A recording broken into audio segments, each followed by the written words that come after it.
अगर auto engineer जिंदा रहता तो वो क्या दे सकते थे? Sir, more than 100 people died, sir. Can you imagine, sir? नमस्कार दोस्तों, क्या आपने कभी किसी मुख्यमंत्री को अदालत के कटघरे में खड़े होकर खुद जिरत करते देखा है? कल दिल्ली के तिलक मार्ग पर इतिहास लिखा गया। सुप्रीम कोर्ट के कमरा नंबर 1 में ममता बनर्जी सिर्फ एक नेता बनकर नहीं बल्कि एक वकील बनकर खड़ी थी। दाव क्या था दोस्तों? दाव था आपका वोट। ममता बनर्जी ने चुनाव आयोग को सीधे कटघरे में खड़ा कर दिया। उन्होंने एक नया नाम दिया, व्हाट्सएप कमीशन। चलिए दोस्तों, इस पूरे मामले के बारे में आपको विस्तार से बताते हैं। और वीडियो में आगे बढ़ने से पहले आपसे छोटी सी रिक्वेस्ट है, हमारी चैनल को सपोर्ट करने के लिए सब्सक्राइब जरूर कीजिए और बेल आइकन पर क्लिक करना ना भूलिए ताकि आपको ऐसी ही जानकारी मिलती रहे।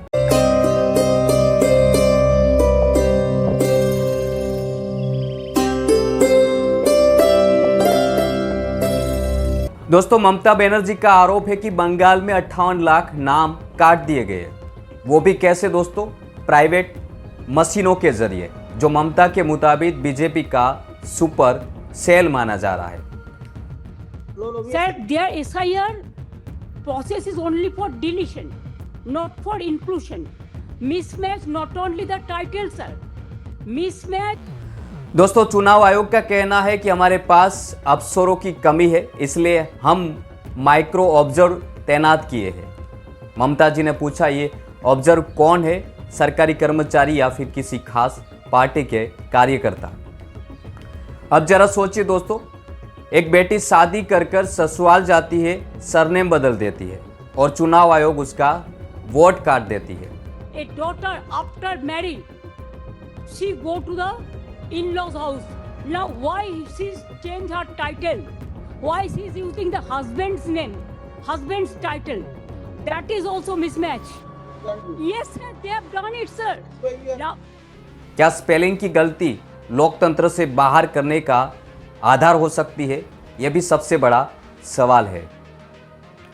दोस्तों, ममता बनर्जी चीफ जस्टिस के सामने साफ लहजे में बोली, मैं सालों से दिल्ली की राजनीति देख रही हूं, लेकिन इतना अहंकारी चुनाव आयोग आज तक नहीं देखा। उनका दर्द क्या था दोस्तों? उनका दर्द था कि चुनाव आयोग जमींदार की तरह बात करता है और एक चुनी हुई सरकार को नौकर समझता है। यह सवाल ममता का नहीं है, यह सवाल संस्थाओं की निष्पक्षता का है। दोस्तों, चीफ जस्टिस सूर्यकांत की बेंच ने मामले की गंभीरता को समझा और अदालत ने कहा कि असली लोग लिस्ट से बाहर नहीं रहने चाहिए। नाम की स्पेलिंग गलत हो तो वोटर को मत सताइए, अफसरों को संवेदनशील होना चाहिए, ये चीफ जस्टिस सूर्यकांत की बेंच ने कहा है। लेकिन दोस्तों, एक बड़ा सवाल यह भी है कि एसआईआर की प्रक्रिया सिर्फ बंगाल, तमिलनाडु और केरल में ही क्यों हो रही है? असम की तरफ आयोग की नजर क्यों नहीं जाती है? यह भी विपक्ष पूछ रहा है। Bengal is targeted, sir. Sir, you tell me why not Assam? Sir, why not Assam? दोस्तों, ममता बनर्जी ने काले सोल ओढ़ रखी थी। कहते हैं कि काले कोट का विकल्प था, लेकिन उस सोल के नीचे चुनाव आयोग की कार्यप्रणाली पर सैकड़ों सवाल थे। अदालत 9 फरवरी को फिर सुनेगी, लेकिन क्या तब तक डिलीशन का यह खेल रुक जाएगा? क्या इलेक्शन कमीशन वाकई व्हाट्सएप कमीशन बन चुका है? आप क्या सोचते हैं? क्या यह सिर्फ बंगाल की लड़ाई है या फिर पूरे देश के वोट की लड़ाई है? कमेंट में अपनी राय जरूर बताइएगा और जाने से पहले आपसे छोटी सी रिक्वेस्ट है, हमारी चैनल को सब्सक्राइब जरूर कर लीजिएगा और बेल आइकन पर क्लिक करना ना भूलिए ताकि आपको ऐसी ही जानकारी मिलती रहे।